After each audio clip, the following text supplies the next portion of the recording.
एक राष्ट्रपति जो कुछ हफ्ते पहले शांति समझौते का श्रेय ले रहा था, आज कह रहा है कि वो समझौता खत्म हो चुका है और साथ ही अमेरिकी लड़ाकू विमान फिर से ईरान पर बमबारी कर रहे हैं। ये कोई फिल्म का सीन नहीं बल्कि जुलाई 2026 की हकीकत है। आइए समझते हैं कि आखिर ट्रंप ईरान डील में हुआ क्या और अब व्हाइट हाउस के पास बचे हैं कौन से विकल्प, और वो सारे विकल्प इतने खराब क्यों हैं।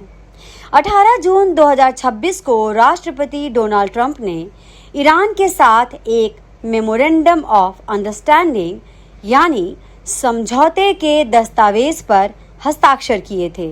इसे ट्रंप ने अपनी सबसे बड़ी कूटनीतिक जीत बताया था। इस डील का मकसद था महीनों से बंद पड़ी होर्मुज जल संधि को फिर से खोलना, अमेरिका द्वारा ईरानी बंदरगाहों पर लगाई गई नाकाबंदी हटाना और बदले में ईरान से ये वादा लेना कि वो परमाणु हथियार नहीं बनाएगा। होर्मुज इसलिए अहम है क्योंकि दुनिया का बड़ा हिस्सा तेल, गैस और खाद इसी संकरे समुद्री रास्ते से गुजरता है। जब ये बंद हुई थी तो दुनिया ने अब तक का सबसे बड़ा तेल आपूर्ति संकट झेला।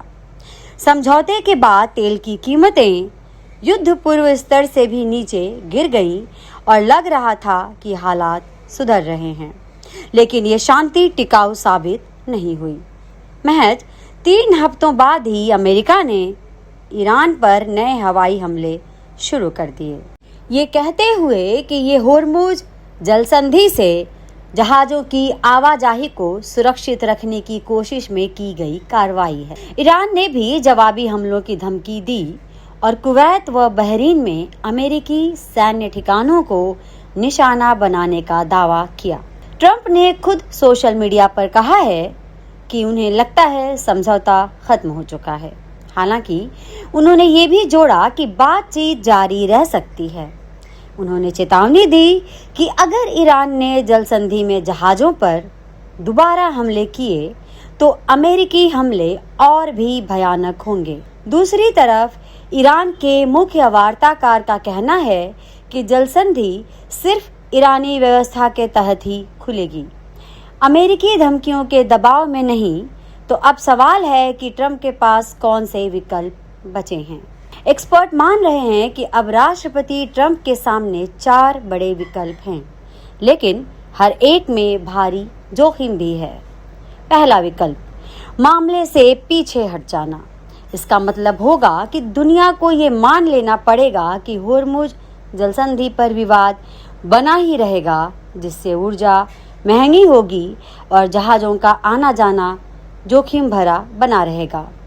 इससे अमेरिका की वैश्विक साख को झटका भी लगेगा। दूसरा विकल्प, बड़े पैमाने पर सैन्य हमले तेज करना। इसमें ईरान के नागरिक बुनियादी ढांचे या बिजली संयंत्रों पर हमले या जलसंधि के किनारे तटीय इलाकों में सैन्य कार्रवाई शामिल हो सकती है। एक और विकल्प है ईरान के खर्ग द्वीप पर कब्जा करना, लेकिन इसमें अमेरिकी सैनिकों की जान जाने का बड़ा खतरा है। तीसरा विकल्प, फिर से नाकाबंदी लागू करना, यानी वही ब्लॉकेड नीति दोबारा अपनाना जिसे डील के तहत हटाया गया था। चौथा और शायद सबसे मुश्किल, कमजोर पड़ चुके संघर्ष विराम को फिर से जीवित करने की कोशिश करना, भले ही इसके बदले ईरान को अरबों डॉलर की रियायतें देनी पड़ें।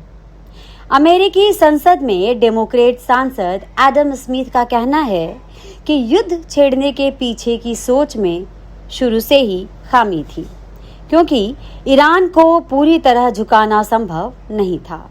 यहाँ तक कि विशेषज्ञ भी मानते हैं कि पूर्ण युद्ध भी ईरान की जलसंधि को धमकाने की क्षमता को खत्म नहीं कर पाएगा, क्योंकि मुट्ठी भर ड्रोन भी दूर से व्यापारिक जहाज़ों की आवाजाही रोकने के लिए काफ़ी हैं। इस युद्ध का सीधा असर अमेरिकी अर्थव्यवस्था पर भी पड़ रहा है।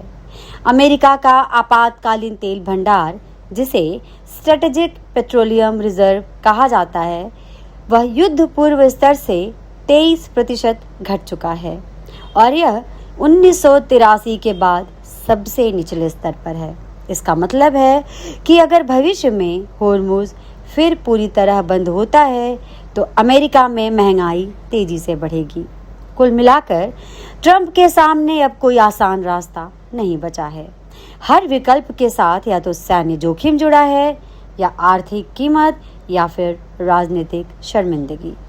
दोस्तों, हमारा ये वीडियो यदि आपको पसंद आया हो तो इसे लाइक, शेयर और हमारे चैनल को सब्सक्राइब जरूर करें। धन्यवाद।